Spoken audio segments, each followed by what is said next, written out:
Futurama Conquers the Universe trade paperback, Hostile Makeover. Leela takes a while telling Amy that she's all alone for various reasons. It doesn't matter how dumb Fry is. Nobody would eat Bender's cooking anymore. Amy calls what she said boring, which makes sense because she's just describing what Fry and Bender deal with all the time. She drags Leela to the mall and calls her a homebody who needs a makeover from her. She gets told she's okay with how she is and gets told that if she looks nicer, she won't think that. She just said she's okay with how she is. How is that her being sad? I guess she means Leela doesn't have the ego to think she deserves better clothes.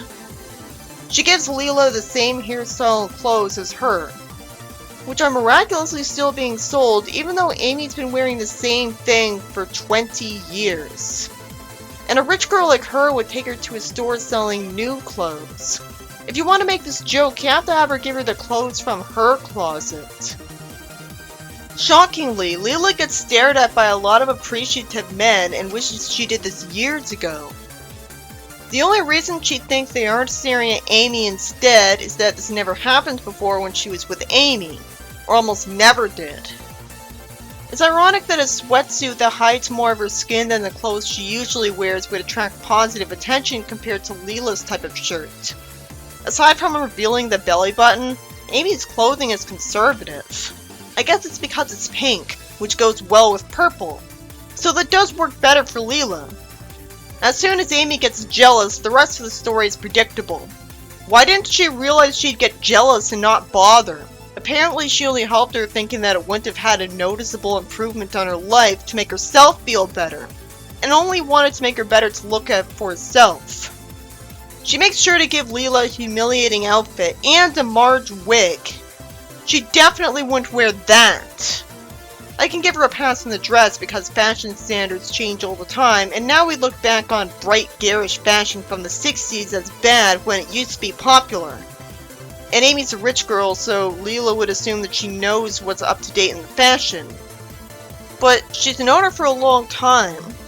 Shouldn't she have expected her to get jealous? Shouldn't she have known not to say this and provoke her? Well, even if she didn't say anything, she would have noticed all of the positive attention anyways and gotten mad. Leela gets told she definitely shouldn't care what guys think of her looks when she's with her. She gets suspicious, but I don't really feel like complimenting her on that when she's so late to figuring her out. Somehow, Amy, who grew up rich, thinks that a shop called Sluttery Barn sounds expensive. Leela makes sure she goes in and tries something on that makes her happy. She gets thanked and runs away with Amy's clothes. How did both the cops from the show manage to be here to grab Amy instead of the person she's accusing of theft for some reason? They're not mall security guards. They'd be somewhere else. If they did go to the mall, they wouldn't be on duty in uniforms. This is meant to be a satisfying ending because it's laser-guided karma because Amy got humiliated after doing that to Leela. But this part of it didn't happen to Leela. Amy doesn't have any cash or credit card on her to buy the outfit, and Leela's looking away from her like she's gonna ignore her request for them. But at least they're still right in front of her, so she could do it and remain in character. I would be more than just annoyed at how forced and nasty this is, but this is Amy, and she did do something to deserve it. And it's a victim of her sabotage that put her through this. It ends there, so for all I know this isn't gonna end up being disproportionate retribution against Amy. And even then, she's been talking like this to Leela for the entire show. This slightly depressing story by Eric Rogers was about Amy trying to make Leela look better because that's how you'd expect her to act on the show. And she gets jealous of how well it worked, even though Leela still got the Cyclops thing that makes her an outcast, so that should have been explained. So Amy evilly sabotages her and gets overwhelmingly punished in return by the person somehow stupid enough to take her sabotaging advice. It was the most lazy, predictable idea a writer could have for a story about these two girls alone together. So it was disappointing because it wasn't the kind of thing you go to Futurama for. It's a story you could find in any sitcom with this dynamic. The only reason I won't call it sexist too is that it is in character for Amy, who's not exactly the only female person in the show, and I don't remember most of them being like that.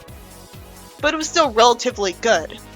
At least the plot made sense, and I never saw it in the series before, and most characters were in character, and as usual, the dialogue sounded like it belonged in the show.